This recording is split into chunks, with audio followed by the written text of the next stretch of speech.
Imagine a girl from the wrong side of the tracks, staring at the stars through a cracked trailer window, whispering to herself that one day she'll light up the world. But what if those stars burn too bright, too fast, leaving only smoke and echoes? This is the story of Anna Nicole Smith, a tale as American as apple pie laced with heartbreak. A rags to riches saga that captivated a nation, only to unravel in tragedy. Buckle up, America. We're diving into the life that had us laughing, gasping, and ultimately weeping. Born Vicki Lynn Hogan on November 28, 1967, in the sun-baked flats of Texas, Anna Nicole Smith wasn't just a model or a reality star. She was a mirror to our wildest dreams and darkest obsessions. A platinum blonde bombshell who rose from strip club stages to Hollywood spotlights. She embodied the allure of reinvention that pulses through every American heartbeat. But her story?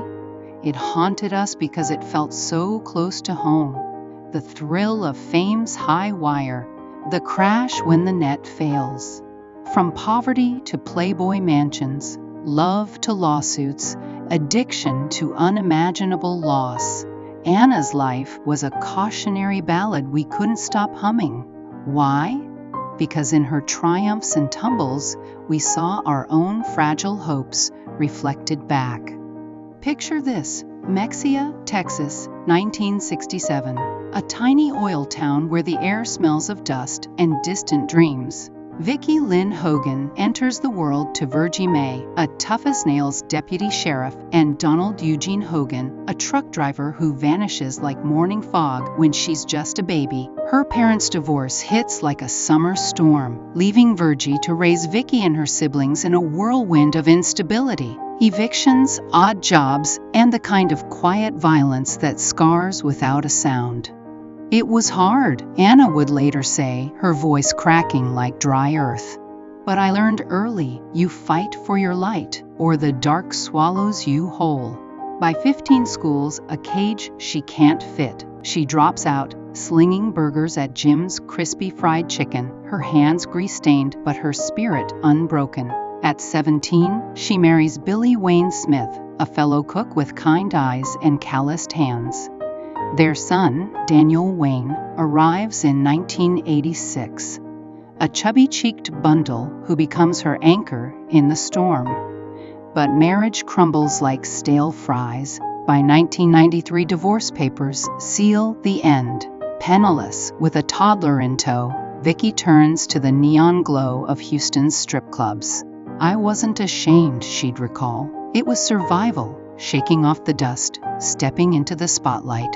One fateful night in 1991 at Gigi's, she catches the eye of 86-year-old oil baron J. Howard Marshall. He's mesmerized, not just by her curves, but her fire. He woos her with flowers, jewels, a glimpse of a world beyond the grind. But first, the real breakout. A photographer spots her, snaps nudes that land in Playboy's May 1992 issue. Boom, centerfold sensation. By 1993, she's Playmate of the Year, her image plastered across America like a promise of escape.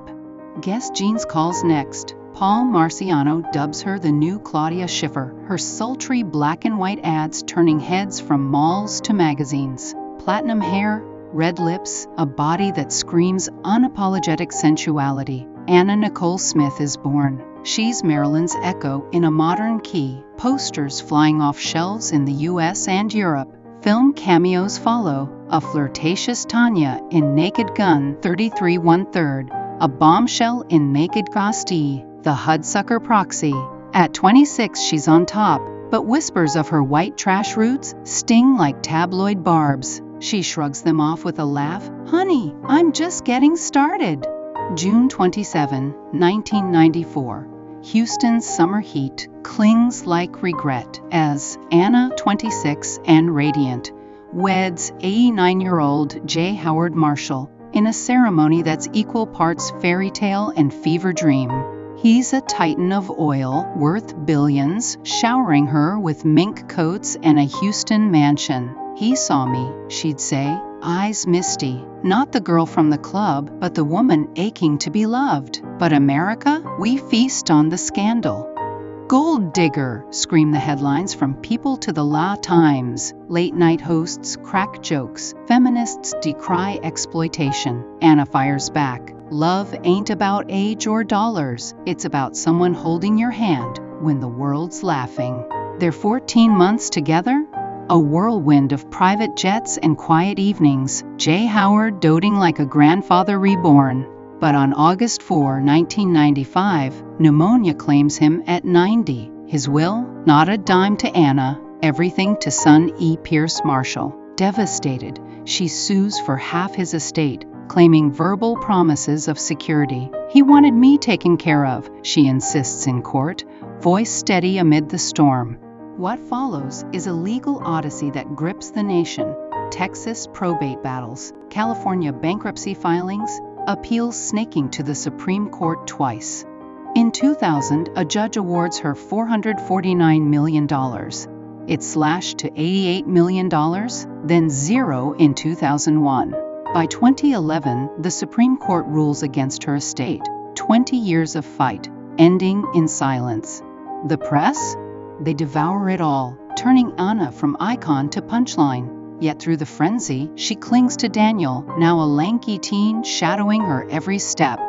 He's my heart, she'd whisper, as the world chipped away at hers. Fame's glittering cage tightens. Behind the guest ads and red carpets, shadows creep in. Pain, chronic, gnawing, from botched surgeries and life's relentless grind, leads to prescriptions, painkillers, sedatives, a cocktail that dulls the edges but sharpens the void. Weight yo-yos under media microscopes, Vanity Fair dubs her dope-addicted floozy. Depression settles like Texas humidity, loneliness amplified by friends who profit from her haze. I felt trapped, a close friend later shared, like the spotlight was a noose. Enter 2002, the Anna Nicole show on E! Billed as fly-on-the-wall fun, but it's a raw nerve exposed. Cameras capture her in oversized robes, mumbling through shopping sprees and feuds with flamboyant decorator Bobby Trendy. Viewers tune in for the chaos, paintball fights, Vegas benders, toothless cousin Shelley's redneck rants, but cringe at the glazed eyes, the pill-popping hints. Jon Stewart calls it an abomination, a spectacle of intoxication without intervention. It's entertainment gold, her highest ratings ever, but to those who loved her, it's a cry for help drowned in laughter tracks. Then, the heart shatter. September 7, 2006. In a Bahamian hospital, Anna births daughter Dania Lynn, a tiny miracle amid the madness. Photographer Larry Burkhead, a Derby night spark from years prior, claims paternity in a media circus rivaling OJ.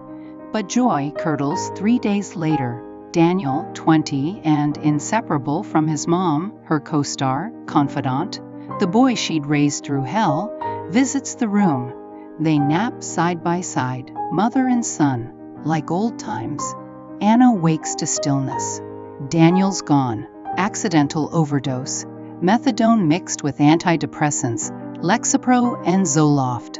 A Bahamian jury rules it unintentional. No charges. But for Anna, it's apocalypse. She claws at the coffin at his funeral, sobbing, "If he goes, take me too." The world watches, transfixed, as her unraveling accelerates. Paternity battles rage, pills multiply, the blonde fire dims to embers. February 8, 2007. Seminole Hard Rock Hotel, Hollywood, Florida. Anna, 39, checks in for a brief escape. Just her, Howard K. Stern, her lawyer-turned-companion, and the ghosts of grief. She's fighting flu and infection, popping antibiotics alongside her regulars, methadone, Valium, chloral hydrate, a sedative potent enough to fell her idol, Marilyn. Morning breaks, she complains of fatigue. By noon, her nurse finds her unresponsive in the tub. CPR fails. At 2:49 p.m., Anna Nicole Smith is gone. Combined drug intoxication, accidental, no foul play. 5 months after Daniel, her light snuffs out, leaving Daniel Lynn, just 5 months old, to a world already clawing for custody. Investigations peel back layers, abscesses from injections, viral enteritis weakening her frame. Questions swirl. Who prescribed unchecked? Was she prey to enablers? Her doctor, Sandeep Kapoor, faces charges, later acquitted, her circle scrutinized. DNA confirms Larry as Danilyn's father. He shields her from the storm. Anna's buried in the Bahamas beside Daniel, under Bahamian palms that whisper of what might have been.